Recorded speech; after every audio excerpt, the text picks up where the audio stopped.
اعوذ باللہ من الشیطان الرجیم بسم اللہ الرحمن الرحیم۔ ویورز السلام علیکم۔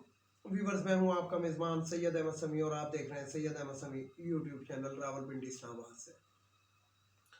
ویورز آج ہفتے کا دن ہے اور ہفتے کے دن کے حساب سے کچھ امپورٹنٹ خبریں ہیں اور وہ ایسی امپورٹنٹ خبریں ہیں کہ جن کا براہ راست تعلق جو ہے وہ پاکستان کے آنے والے دنوں کی سیاست سے ہے، اور اس کے بعد ایک ایسا جسے کہتے ہیں کہ ایک موسم سا بن رہا ہے، موسم کہہ لیں آپ اس کو، یا ایک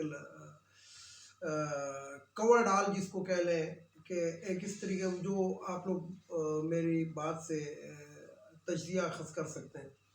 تو بہرحال سب سے پہلے میں آپ کو بات بتاؤں کہ پاکستان کے اندر اور خاص طور کے اندر راولپنڈی، اسلام آباد، پشاور اور کراچی، یہ جو کچھ شہروں کے میں نے نام لیے ہیں، اس کے اندر آٹا جو ہے وہ دستیاب نہیں ہے، اور اگر دستیاب ہے تو وہ بلیک مارکیٹنگ کے اندر بہت مہنگا دستیاب ہے۔ حالانکہ ایک حدیث ہے کہ اگر کسی مسلمان نے اس وجہ سے کوئی چیز ذخیرہ اندوزی کی کہ میں بعد میں مسلمانوں پہ زیادہ قیمت پہ اسے بیچوں گا تو وہ جہنمی ہو شخص۔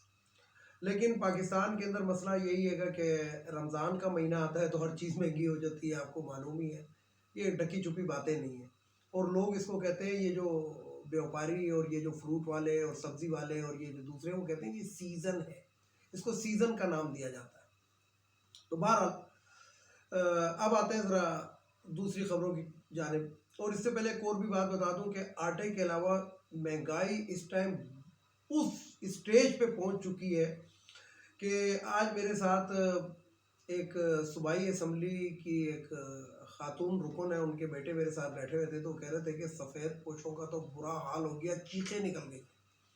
تو یہ وہ لوگ مجھے بتا رہے ہیں کہ جو مطلب صاحب حیثیت قسم کے لوگ بھی بتا رہے ہیں کہ یار چیخیں نکل گئی ہیں، تو نچلے طبقے کا دیہڑی دار کا تو اللہ ہی حافظ ہے۔ بہرحال ہمارے جو آرمی چیف ہیں حافظ صاحب، وہ سعودی عرب کے دورے کے اوپر گئے ہوئے، اور وہاں سے واپسی پہ وہ UAE بھی ہوں گے، یہ 7 دن کا غالباً ان کا دورہ ہے، آج ان کا دوسرا دن ہے گا۔ اور امپورٹڈ حکومت کے جو وہ اجاڑ اعظم ہیں، جو کرائم منسٹر آف پاکستان ہے، وہ جو ہے وہ بھی جنیوا جانے کے لیے باقاعدہ تیار ہیں گے کہ وہ جنیوا انہوں نے جانا ہے، ادھر مریم سے ملنا ہے، بڑے بھائی سے ملنا ہے، اور کوئی انٹرنیشنل جسے کہتے ہیں کہ گیم کھیلنے کی کوشش دوبارہ کی جا رہی ہے۔ اور تیسری اور اہم خبر یہ ہے کہ یعنی کہ یہ بھی میں آپ کو بتاتا ہوں پوری باتیں، اور تیسری اور اہم خبر یہ ہے کہ وحدت المسلمین ہے کوئی پنجاب کے اندر، ان کی جو وہ ایک MP ہیں، انہوں نے عمران خان کی حمایت کر دی ہے، وہ فیمیل ہیں۔ اب ان تینوں باتوں کو لے کے ذرا سا آگے چلتے ہیں۔ تو سب سے پہلی بات تو یہ ہے کہ حافظ صاحب کا جو سعودی عرب کا دورہ ہے، غیر ملکی دورہ ہے، پہلا غیر ملکی دورہ ہے ان کا، تو اس غیر ملکی دورے کے اندر انہوں نے سعودی عرب سے مالی امداد کی کوئی درخواست کی، تو سعودی عرب نے باقاعدہ وہاں پہ جواب دیا ہے کہ جناب آپ پہلے اس ملک کے اندر ایک منتخب حکومت کو لے کر آئیں، اسٹیبلٹی لے کر آئیں، اور مطلب سیدھا سادہ سا جو لب لباب تھا وہ یہ تھا کہ جناب آپ الیکشن کرائیں، اور جو بھی الیکٹڈ حکومت ہوگی ہم پاکستان کو پھر اس کرائسس سے نکالنے میں اس الیکٹڈ حکومت کی مدد کریں گے۔ یہ چوچو کے مربع اور جو بنایا ہوا ہے آپ لوگوں نے، اس کا وہ نہیں۔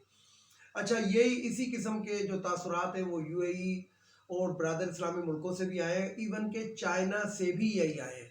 اور یہ جو شہباز شریف کہہ رہا تھا کرائم منسٹر آف پاکستان کے CPEC کو نقصان عمران خان نے پہنچایا، تو باقاعدہ چائنا نے سرکاری سطح پر یہ بات اٹھا دی ہے کہ جناب عمران خان کے دور میں جو CPEC کی سپیڈ تھی وہ بہت تیز تھی، اور جو وہ 2 واقعات ہوئے تھے، ایک وہ جو ڈیم بن رہا تھا اس کے اوپر وہ کچھ چائنیز کو قتل کر دیا گیا تھا، اور ایک کراچی کے اندر، تو وہ اس کا براہ راست تعلق جو تھا وہ دہشت گردی سے تھا۔ اس لیے انہوں نے یہ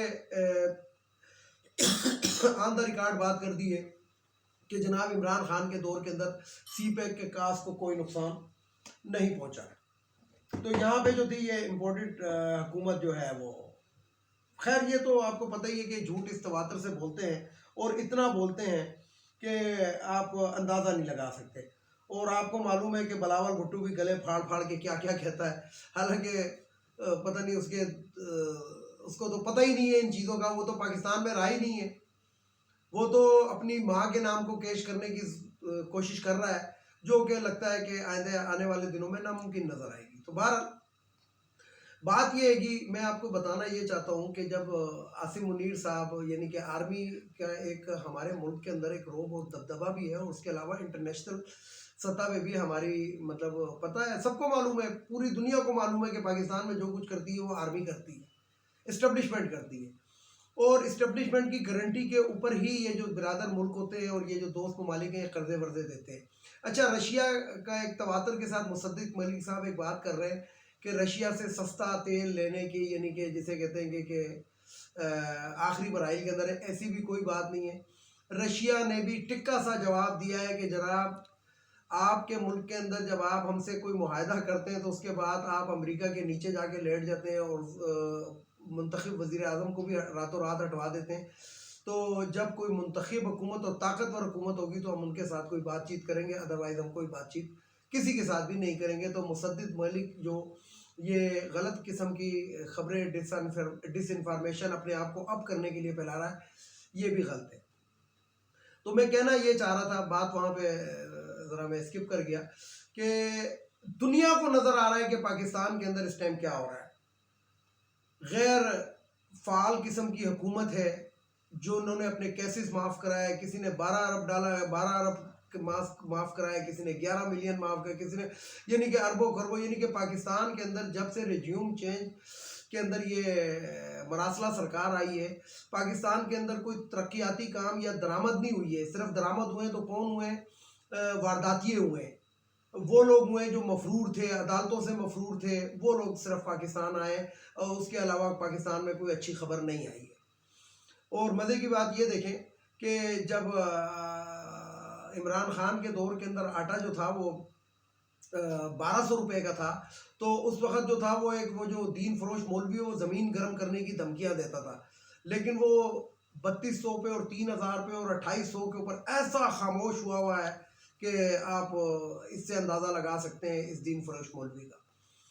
تو میں کہنا یہ چاہ رہا تھا، بات وہیں سے شروع کر دوں، کہ دنیا کو نظر آ رہا ہے کہ پاکستان کے اندر کیا ہو رہا ہے. عوام کے اندر اس حکومت کی کوئی پذیرائی نہیں ہے، کچھ بھی نہیں ہے. اور یہ ایک مراسلہ سرکار ہے گی جو ایک فرد واحد تو میں نہیں اس کو کہوں گا، لیکن اس میں ادارہ بھی ذمہ دار نہیں ہے. یہ باجوہ +3 یا 4 کا کام تھا، جنہوں نے ڈرائنگ روم میں بیٹھ کے اور یہ تمام کچھ کیا. لیکن اگر نظر نہیں آ رہا، یعنی کہ دنیا کو نظر آ گیا ہے کہ پاکستان میں کیا ہو رہا ہے، پاکستان میں کس قسم کی حکومت ہے، کس قسم کے وارداتی لوگ اس ٹائم پاکستان کے اوپر حکمران ہیں، لیکن اگر نظر نہیں آ رہا تو وہ ہماری اسٹیبلشمنٹ کو نظر نہیں آ رہا.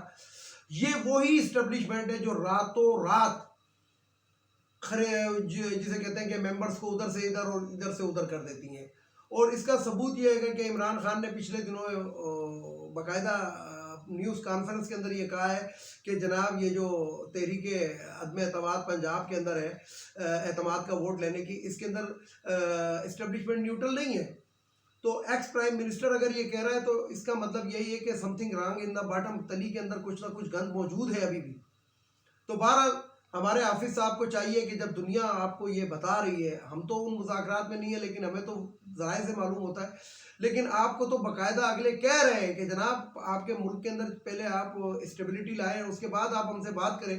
تو آپ کو اب یہ نظر آنا چاہیے. اور خدا کے لیے 22 کروڑ، پھر میں یہی بات کروں گا کہ اس 22 کروڑ عوام کو دیکھیں کہ جو جھولیاں اٹھا کے بدوائیں دے رہے ہیں. لیکن مسئلہ یہ ہے کہ آپ لوگوں کے لیے تو کوئی پرابلم اس لیے نہیں ہے کہ آپ لوگوں کا گھر سے نکلنے کے بعد ہی الاؤنس بھی شروع ہو جاتے ہیں، تنخواہیں بھی شروع ہو جاتی ہیں، کھانے پینے بھی شروع ہو جاتے ہیں. اگر کوئی مر رہا ہے تو غریب طبقہ مر رہا ہے. اسی طریقے سے آپ یہ دیکھیں کہ جنیوا شہباز شریف صاحب جا رہے ہیں، پاکستان ایئر فورس کا طیارہ یوز ہوگا. عوام کے وہ جو طیارہ ہے وہ پیٹرول سے نہیں چلتا یا JP5 سے نہیں چلتا، وہ عوام کے خون سے چلتا ہے. اور لاکھوں کروڑوں روپے ان کا outfit allowance, flying allowance اور یہ اور وہ پتہ نہیں کیا کیا بن جائے گی. پھر نام کیا ہوتا ہے، میں تو تنخواہ نہیں لے رہا، تنخواہ نہیں لے رہے، لیکن یہ جو کروڑوں روپے جو 3-4 دن میں تم خزانے سے لوگے، یہ بھی ذرا لوگوں کو بتاؤ. بلاول بھٹو بھی یہی کہہ رہا تھا کہ میں اپنے خرچے سے جاتا ہوں، اور تمہارا تو پیمپر بھی تم نے اپنے خرچے سے نہیں لیا، عوام کے خزانے کے پیسے سے لیا ہوا ہے. تم کیا باتیں کرتے ہو؟ تم اگر اتنے اچھے ہوتے تو یہ سندھ کا یہ حالت نہ ہوتی. تو یہ باتیں کرتے ہیں. اب یہاں پہ میرا جو سوال ہے، میرا یہ سوال یہ ہے کہ ہماری عدلیہ اس ٹائم کیا کر رہی ہے؟ عدلیہ کو یہ سب کچھ نظر نہیں آ رہا، ہماری ان عدالتوں کو یہ سب کچھ نظر نہیں آ رہا. عمران خان کے خلاف تو ہر کیس کے اندر خود حاضر ہو، باقاعدہ ذاتی حیثیت میں طلب کیا جاتا ہے، یہ کیا جاتا ہے، وہ کیا جاتا ہے. ان لوگوں کے کیسز کیسے ختم ہو رہے ہیں؟ یعنی کہ اسحاق ڈار کو یہ جو قومی سلامتی کی جو میٹنگ ہوئی تھی، اس کے اندر باقاعدہ ان کو کہا کہ روڈ میپ بنا کے دیں. تو میں حافظ صاحب سے پوچھتا ہوں کہ آپ کس چیز کا روڈ میپ مانگ رہے ہیں؟ یہ تباہی آپ کو نظر نہیں آ رہی، اس کے باوجود آپ روڈ میپ مانگ رہے ہیں. روڈ میپ اسحاق ڈار بہت اچھا بنا سکتا ہے، لیکن وہ کس چیز کا؟ اپنے اثاثے بڑھانے کا، چوری چکاری سکھانے کا، اہل شریف کو مالدار کرنے کا اور عوام کا خون نچوڑنے کا وہ روڈ میپ بنا سکتا ہے. ادروائز وہ دوسرا روڈ میپ نہیں بنا سکتا. صرف آپ لوگوں کو نظر اس لیے نہیں آ رہا کہ آپ لوگوں کے پاس ہر چیز اوقات سے زیادہ ہے، اور غریب عوام کی طرف اس ٹائم کوئی بھی نہیں دیکھ رہا. تو بہرحال اس میں انٹرنیشنل سطح کے اوپر تو میں آپ کو بتا رہا ہوں کہ کچھ اچھی خبریں ہیں، اور اچھی خبریں آئیں گی، کیونکہ اگر اچھے دن نہیں رہے تو برے بھی نہیں رہنے. اور یہ میں آپ کو بتا دوں کہ جس طرح زرداری نے پیپلز پارٹی کو غرق کیا تھا، اسی طریقے سے جو prime minister of Pakistan Shahbaz Sharif ہے، وہ نون لیگ کو غرق کر چکا ہے. ویڈیو کو لائک کریں، شیئر کریں، سبسکرائب کریں، بیل آئیکن کے بٹن کو ضرور دبائیں تاکہ میری نیکسٹ ویڈیو آپ کو مل سکے. اس کے ساتھ ہی اجازت چاہتا ہوں تمام دیکھنے والے سننے والوں کو. اللہ حافظ. پاکستان زندہ باد.